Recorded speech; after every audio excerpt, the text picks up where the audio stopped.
4 बजे से और 6 बजे तक का जो समय है ये भजन के लिए बहुत लाभदायक है। इस समय अगर कोई निद्रा में रहता है तो ब्रह्मचर्य से हीन और कई तरह की मानसिक बीमारियां और शारीरिक अस्वस्थता ये आगे चलकर उसे घेर लेंगी। मानसिक बीमारियां कई तरह से मन डराने लगेगा, कई तरह से मन में ऐसे कुभावनाएं जागृत हो जाएंगी।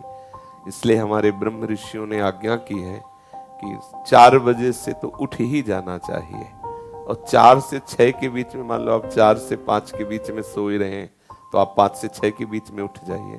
4 से 6 के बीच के समय में आप उठ करके अपनी भागवतिक दिनचर्या करें।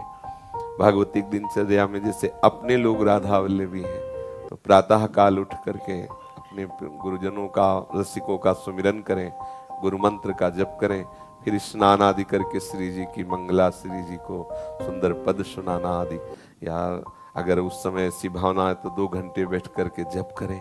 मंगल बेला होती है प्रातः कालीन, उस समय शयन तो कभी नहीं करना चाहिए, किसी को भी नहीं करना चाहिए। वो अपने लिए परमार्थ और स्वार्थ दोनों की हानि करने वाला है। 4 से 6 के बीच में महाराज जी मैं सुबह उठ जाऊंगा, मैंने सोच लिया कि अब मैं ना कल से उठूंगा। अच्छा। तो मैं 1 हफ्ता उठ लूंगा, फिर जैसे मेरे मन के अंदर आएगा ना नहीं अब मैं ना उठने लग गया हूं, तो फिर अगले दिन है ना वो फिर पूरा ढेर हो जाऊंगा। नहीं, ऐसा नहीं, आपका दृढ़ नियम होना चाहिए। और नए बच्चे हो तो अलार्म वाला सिस्टम रख लो, वो जब बजे तो उठ के बैठ जाओ। इसमें आपको प्रयासरत रहना पड़ेगा, कुछ समय प्रयासरत रहिए, फिर आपका अभ्यास बन जाएगा कि आप उस समय सो ही नहीं सकते। जैसे अभ्यास बन जाए ना तो आप सो ही नहीं सकते, मतलब सो ही नहीं सकते, आपका शरीर राजी ही नहीं होगा बिस्तर में लेटना, वो राजी ही नहीं होगा।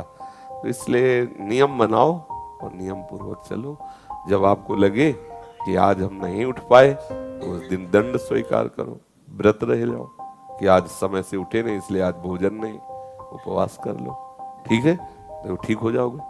जिस दिन 4 बजे जो भी आप नियम रखो ये पक्का रखो, और जिस दिन प्रमादवश ना उठो उस दिन बस उपवास कर लो, एक बार थोड़ा फल पा लो, जो कुछ बस रहने दो। मनीराम ठीक होने लगेंगे। भैया अगर ऐसा हुआ तो फिर तो इसलिए वो सोचेगा घंटा भर की बात, जल्दी उठ जाओ तो चक्क पाले को मिलेगा।